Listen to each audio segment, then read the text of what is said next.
Greetings, and welcome to the Nordstrom First Quarter 2021 Earnings Conference Call. At this time, all participants are in a listen-only mode. We will begin with prepared remarks, followed by a question-and-answer session.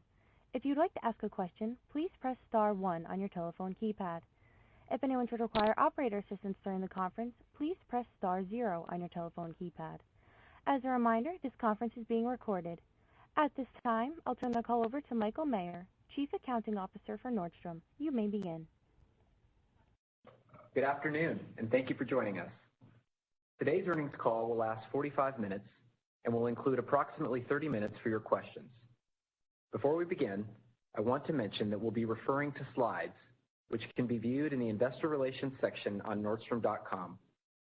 Our discussion may include forward-looking statements, so please refer to the slides with our safe harbor language.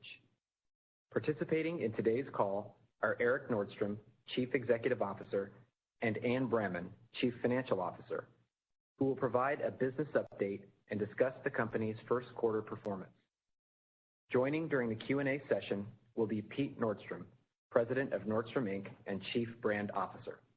And now I'll turn the call over to Erik. Good afternoon, and thank you for joining us today. We're pleased with our results in the first quarter, which were marked by improving sales momentum and continued progress in our transformation as we work to unlock the full potential of our digital-first platform.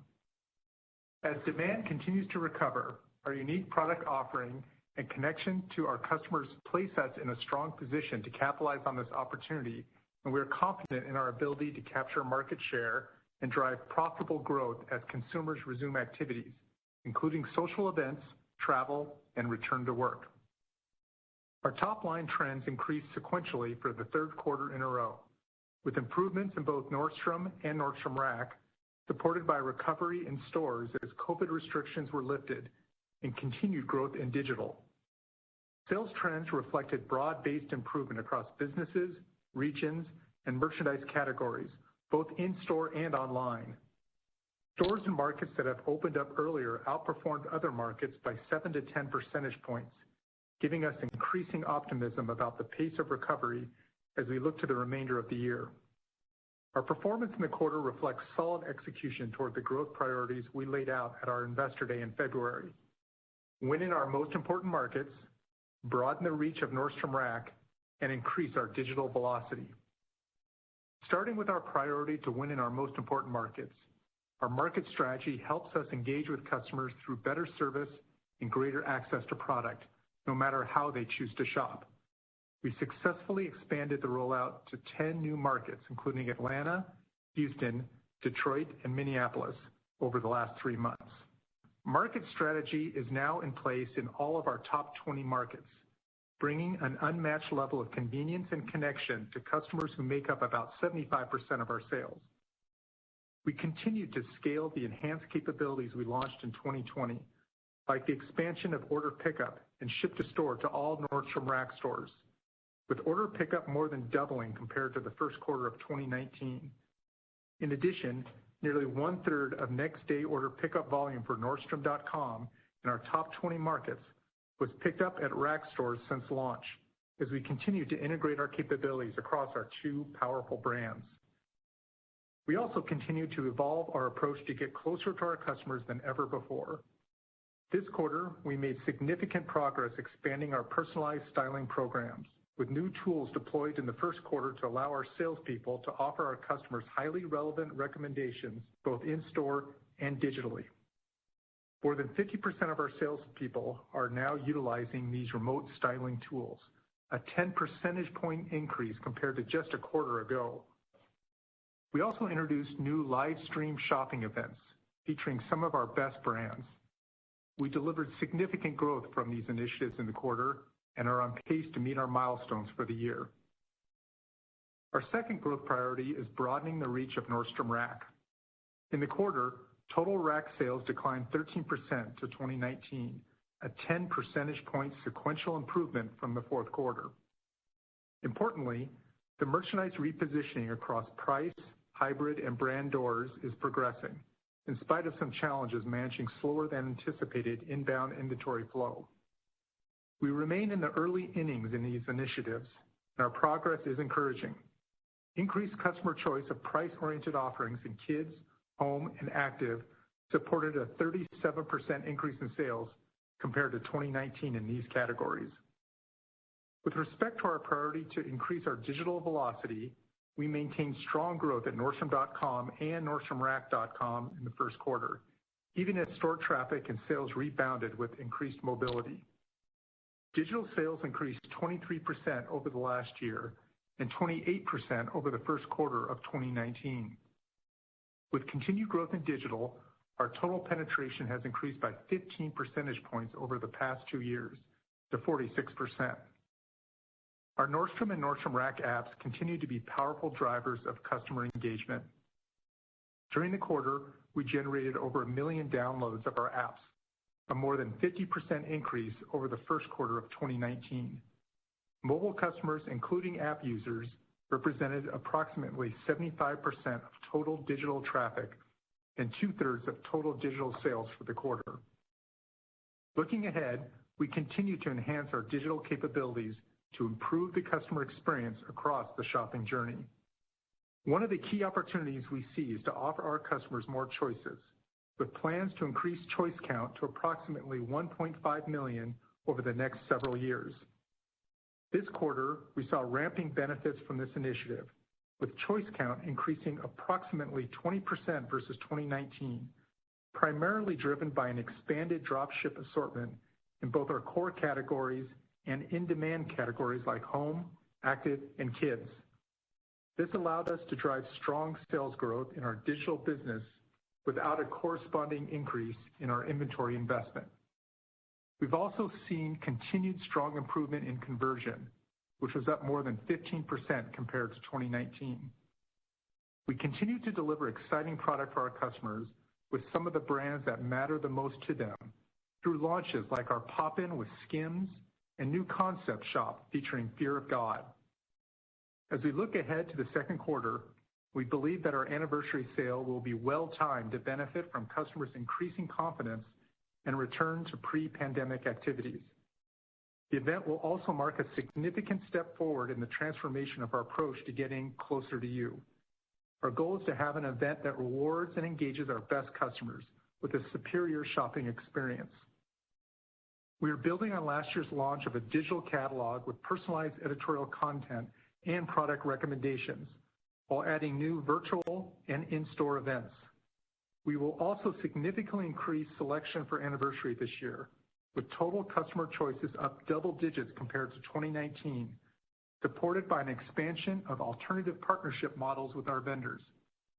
To ensure that we are best positioned to support our anniversary sale, we are also working with our vendors to accelerate product receipts, which Ann will talk about shortly. Overall, we are very excited about our offering and our approach to anniversary, which remains an important opportunity for us to provide a one-of-a-kind experience for our loyalty customers while introducing new customers to Nordstrom. In closing, coming out of the first quarter, our focus on accelerating our strategic priorities to serve customers in new and differentiated ways is gaining momentum. We are in a stronger position than ever to capitalize on our market share opportunity as customer demand recovers. We're confident in our direction and look forward to sharing our continued progress in the quarters ahead. With that, I'll turn it over to Ann to discuss our financial results in greater detail. Thanks, Eric. Our first quarter results represented a strong start to the year, with sequential improvement in sales trends that has continued into the beginning of the second quarter, strengthening of our inventory position, and continued progress restoring our balance sheet. Our performance in the first quarter leaves us increasingly confident in our ability to deliver on our financial targets for the year despite cost headwinds.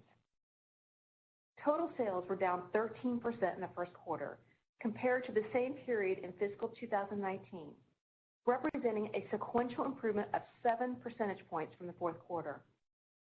Sales trends reflected broad-based improvement across both Nordstrom and Nordstrom Rack, with Nordstrom sales improving 6 percentage points sequentially, and Nordstrom Rack sales improving 10 percentage points sequentially.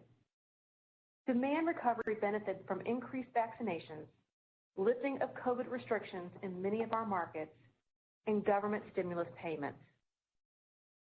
Encouragingly, Pent-up demand also accelerated throughout the quarter as back-to-normal activities are resuming, including social events, travel, and return to office.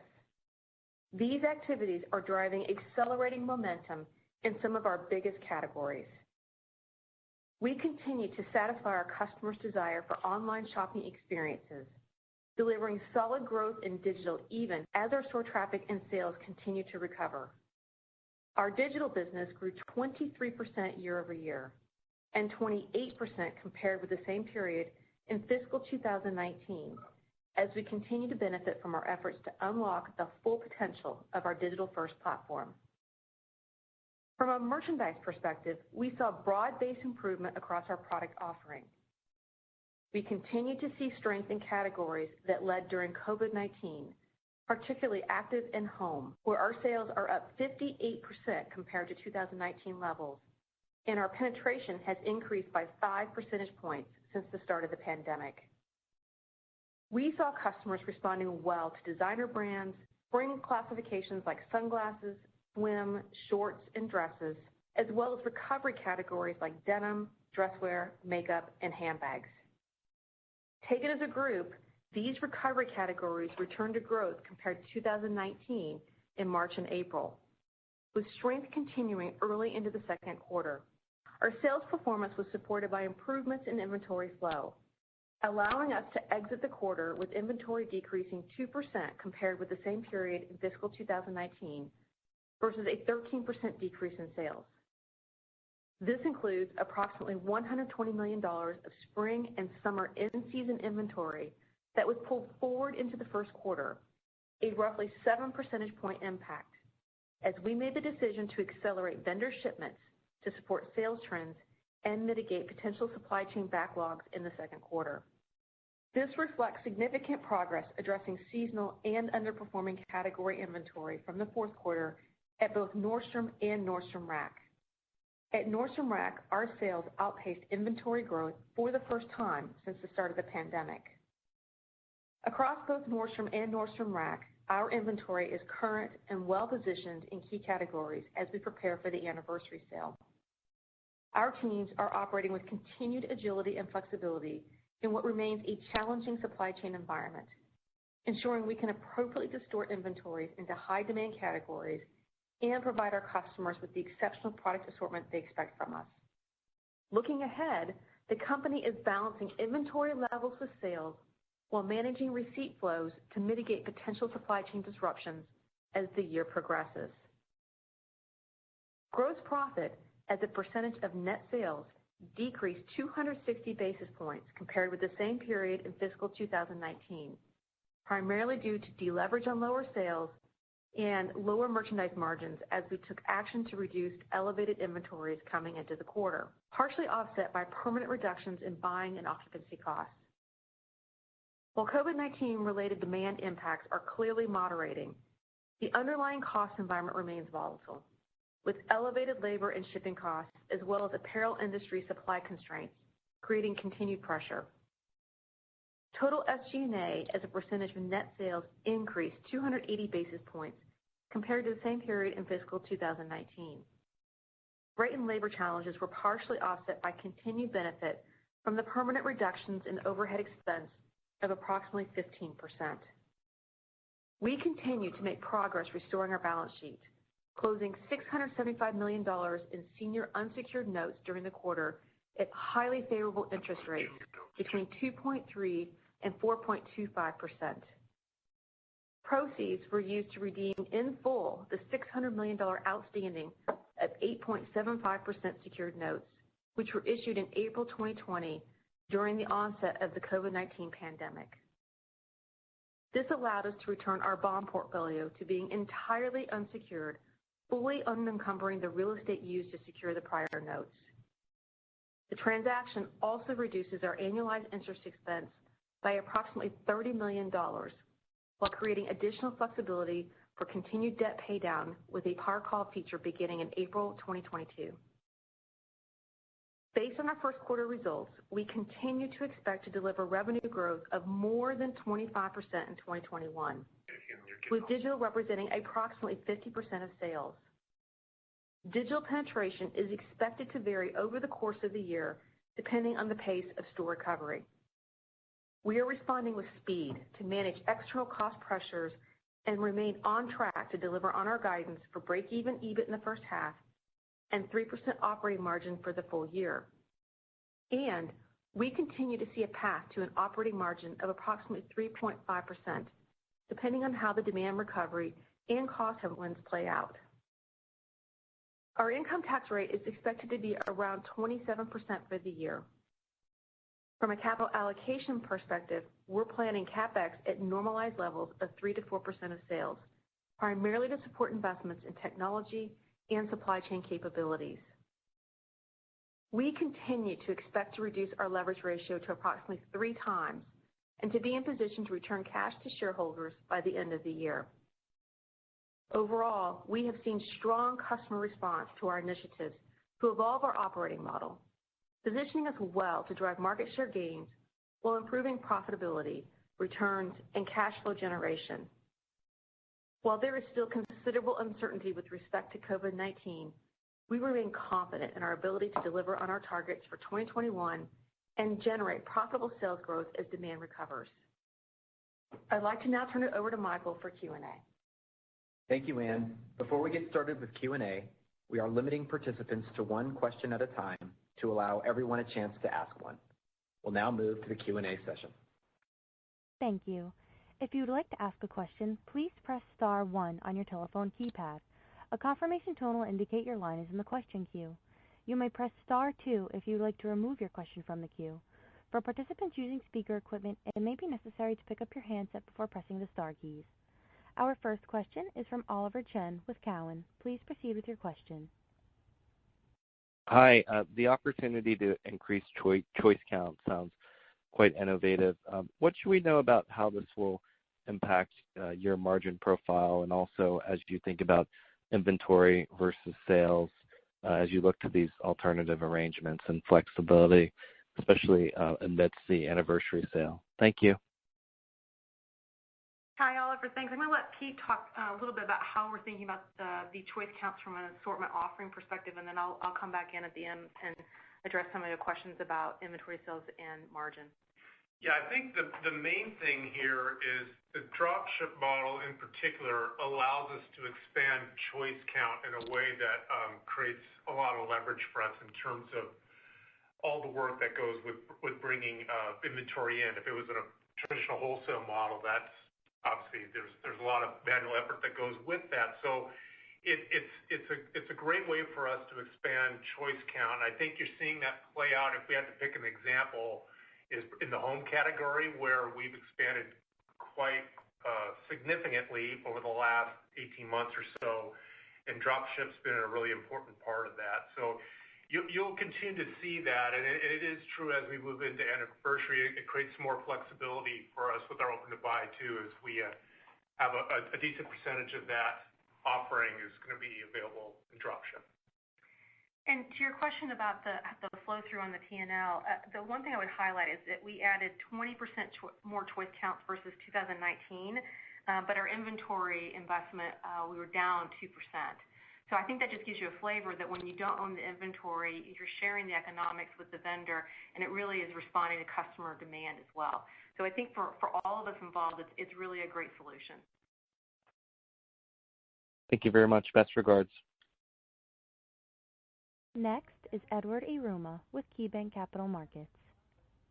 Hey, good afternoon. Thanks for taking the question. I wanted to focus a little bit on gross margin. I know that in the first quarter, as you guys had anticipated, you were clearing out of some of the excess fourth quarter merchandise. I guess any comments on the current industry inventory situation, the promotional environment, which seems to be in check, and how that might portend as sales start to improve or accelerate for your gross margin going forward? Thank you. Hi, Ed. I'm going to let Pete talk a little bit about what's going on in the industry, get some context, and then I will circle back and talk about what we're thinking about for the rest of the year.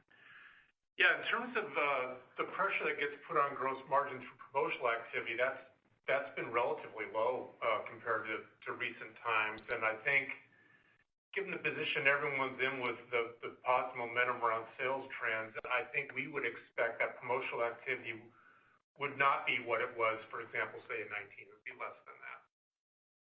And as we think about Q1, we are really pleased with where we landed from an inventory position heading into Q2 and the rest of the year. We progressed faster than we thought a few months ago as far as clearing through inventory. And so we feel like we've got a really strong offering for our customers that's relevant and seasonal. The pieces to just remind you on our Q1 deleverage was really related to two things. One, if you look at against 19, was the sales deleverage component to it, and the other was the markdown piece. So we anticipate that we'll continue to see favorability in the merchandise margin component starting in Q2 and going forward. Thank you. Our next question is from Omar Saad with Evercore ISI. Good evening. Thanks for taking my question. I wanted to ask if you could dive in a little bit deeper on the 7-point sales acceleration, focusing on that kind of pickup in business. Is it, kind of compare and contrast the stores and traffic in stores versus e-commerce? Is it the older customer coming back versus younger consumers? Can you discern any difference between stimulus and vaccine reopening as a driver there? And then categories, maybe there's some interesting takeaways there, whether it's kind of categories like return to work and return to social versus the COVID and pandemic wear, if you will. So diving deeper in that acceleration, I think would be really helpful. Thanks. Okay. Thanks, Omar. This is Eric. It's basically our southern regions from east to west have performed 7 to 10 percentage points greater than our northern regions. And we find a lot of encouragement in that. I mean, those southern stores have opened up, some from mandates and some from just customers getting out more. And we see that in traffic. We see some of it in conversion as well, but there is a difference in traffic. And so we anticipate our northern stores will get to the same spot. And we're starting to see that. You mentioned categories as well. We've definitely seen a shift in categories that were really out of favor during the pandemic. Many of those are starting to come back. And one of the ways that I think you should, in looking at us, we're a bit unique in our mix and also our geographic footprint. And our big markets and many of our big categories really had a disproportionate amount of headwinds during the pandemic. And there's signs of that turning. People are starting to get out more, and people are starting to buy categories to get out more. We're hearing a lot from customers about weddings this summer. And so it's not necessarily buying suits to go back to the office in, but dresses, handbags, anything to get out. It could be to a restaurant, could be on a trip. We're seeing a lot of movement there, and we're encouraged that the increasing store traffic has not cannibalized online. Online has remained very strong. And we're starting to see momentum across the board. And anything on stimulus versus vaccine? Can you discern that? Oh yeah, no, we can't. It's hard to point to how much is driven by those factors. I'm sure it's in there somewhere. Thanks for the color. Good luck. Next is Dana Telsey with Telsey Advisory Group. Good afternoon, everyone. As you think about the anniversary sale, what are the differences that you see this year, whether it's relative to 2019 and you were just beginning to open in 2020, whether it's timing and how you're thinking of the promotions? And then, Ann, you mentioned the cost of headwinds. Can you unpack what you're seeing in terms of port congestion, supply chain, and the preparation for holiday in terms of orders? Thank you. Eric, do you want to take the anniversary question, and I can circle back on the cost piece? Yeah. Dana, you mentioned comparing to 19. I think the big difference is digital in there. Anniversary has always been certainly in recent years, more of a digital event than other times of year. And then you add to last year where it obviously took a huge step towards digital. And we added some digital features, particularly the wish list feature, the anniversary last year, that greatly exceeded our expectations and our engagement there. So this year, we still think there's going to be much more digital engagement versus 19. The big difference will be stores will have a lot more traffic in them than we had last year, and those digital features really working to connect them to our physical assets as well. In particular, our salespeople's ability and the tools we have for them to do remote selling.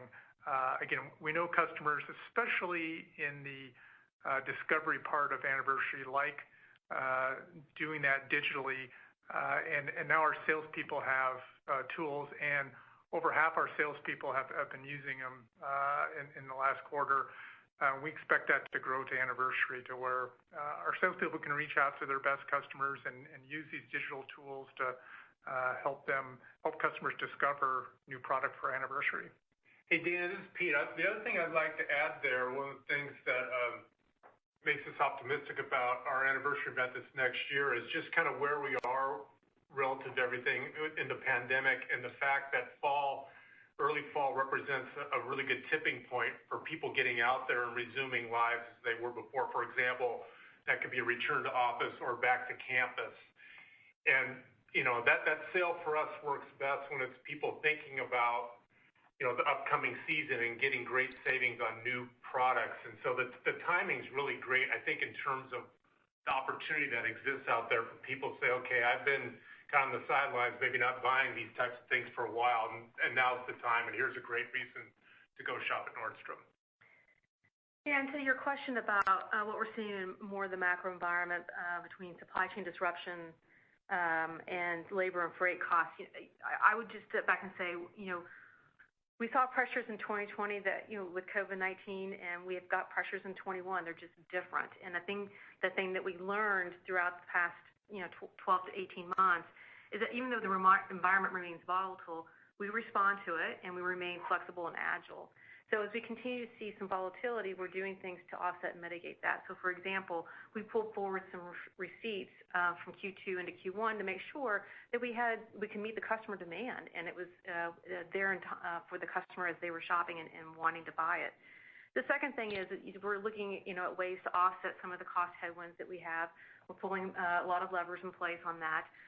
And as we went through our guidance even a few months ago, we contemplated a lot of scenarios out there. And so, we, as part of this, we contemplated puts and takes, and we're responding to what we're seeing in the macro environment around that. Thank you. Next is Matthew Boss with J.P. Morgan.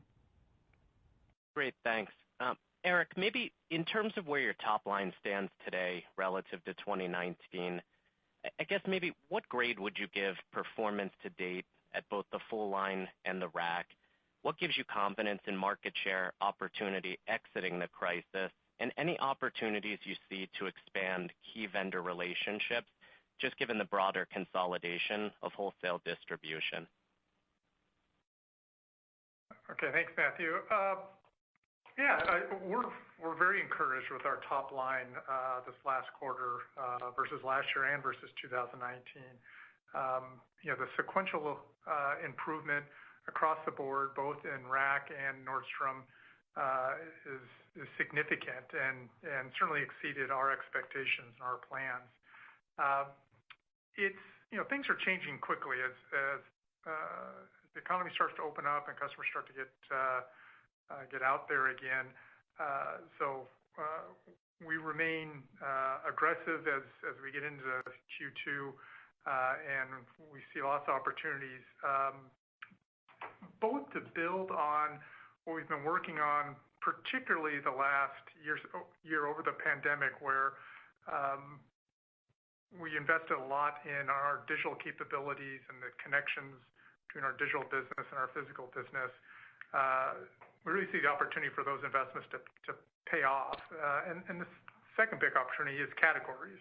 Again, as a lot of big categories for us, categories where we know customers place us top of mind, and kind of higher stakes dressing, those start coming back, and we see a lot of opportunity there.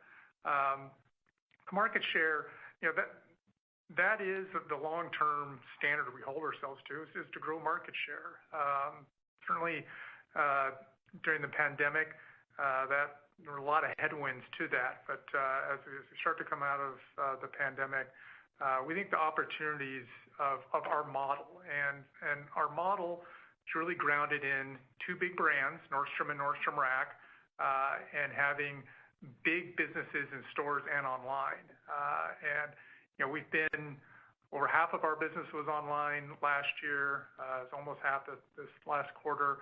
And the scale across those capabilities and how they're connected, we've seen a lot of proof points over the pandemic of how customers like to shop, fit with the capabilities we have, and things like our market strategy have shown a lot of encouraging results that have us focused on scaling.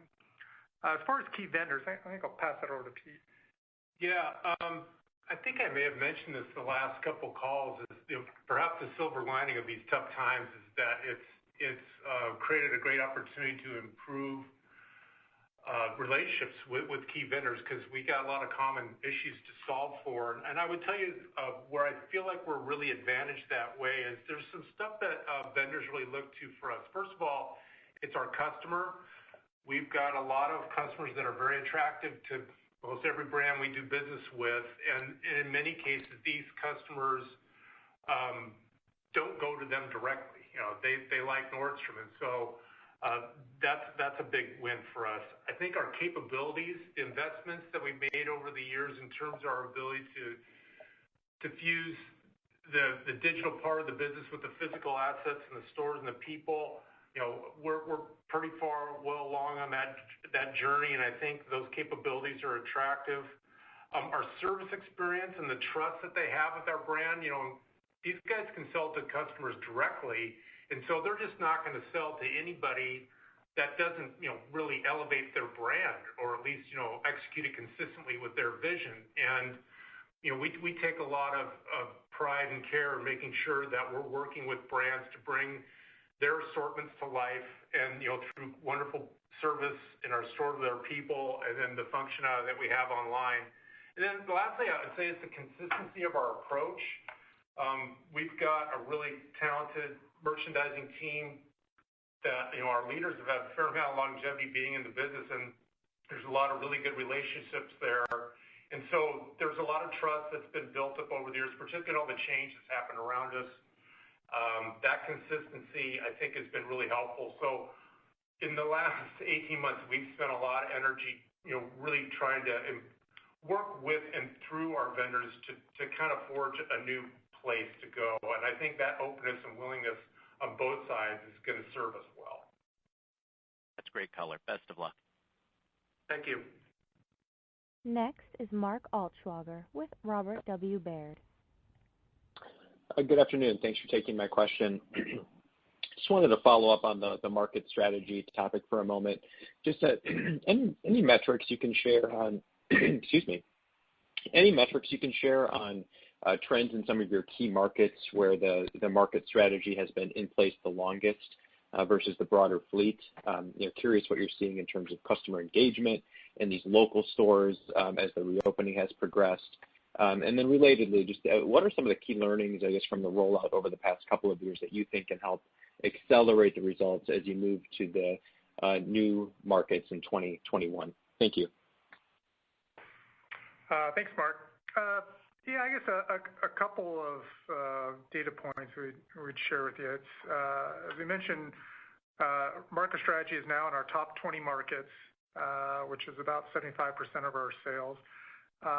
We rolled out in October, November last fall, including our racks in that.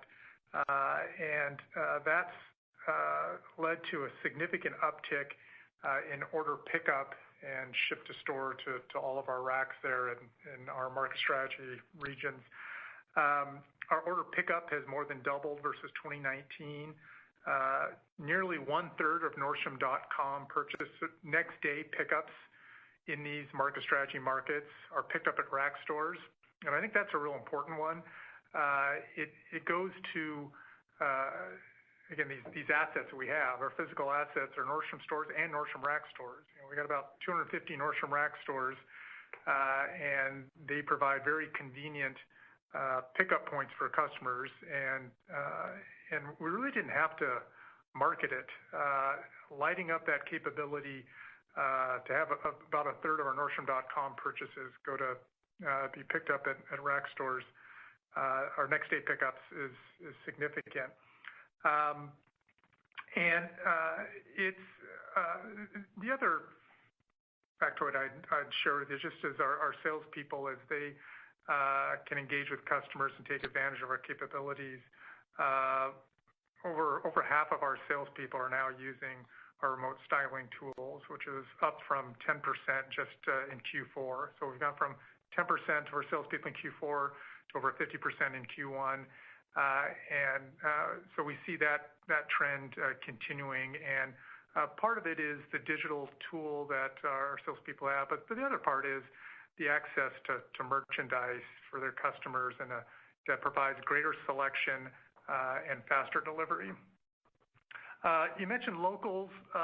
Locals, we actually saw recovery in our locals service hubs to be faster than our stores in both New York and Los Angeles. And I think it makes sense. It's in the context of a pandemic where customers may be more uncomfortable coming into a big store, to have a neighborhood service hub where they can do an order pickup, do a return, do an alterations. We saw that traffic come back the fastest.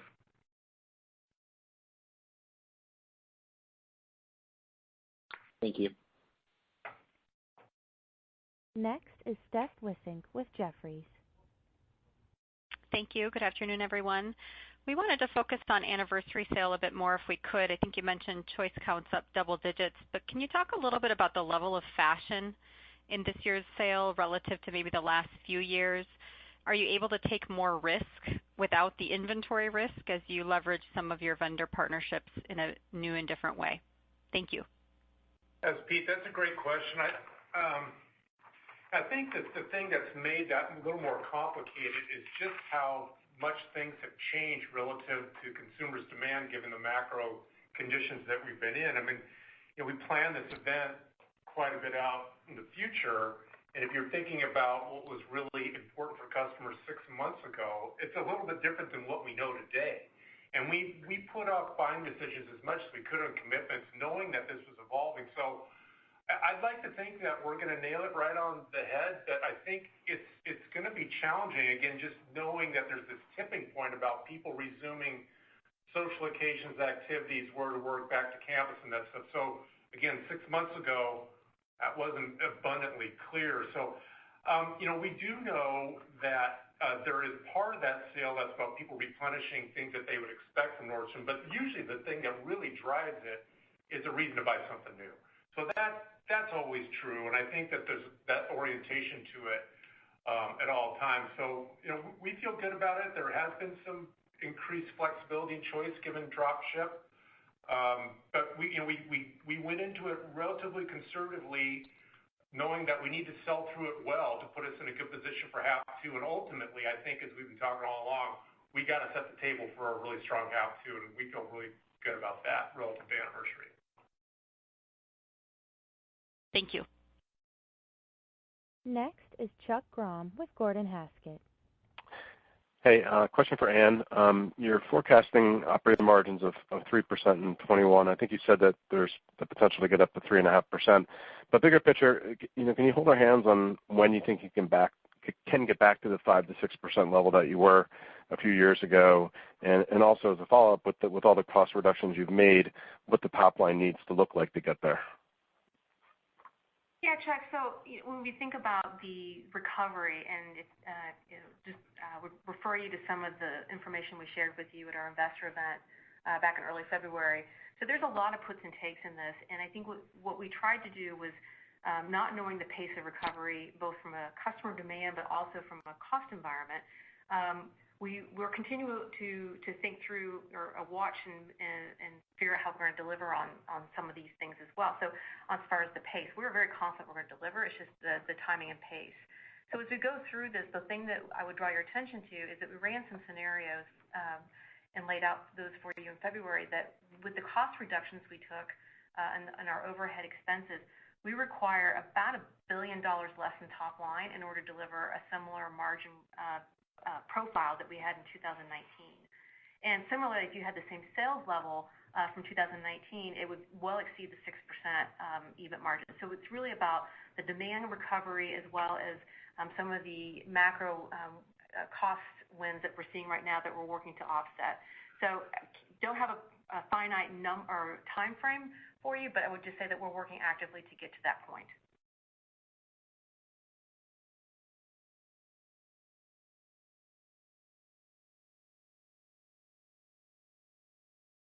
Next is Lorraine Hutchinson with Bank of America. Thanks. Good afternoon. Just focusing on Rack for a moment. Were you able to move through the carryover products from the fourth quarter completely? And then are you happy with the level and content of inventory at Rack as you move into the spring and summer season?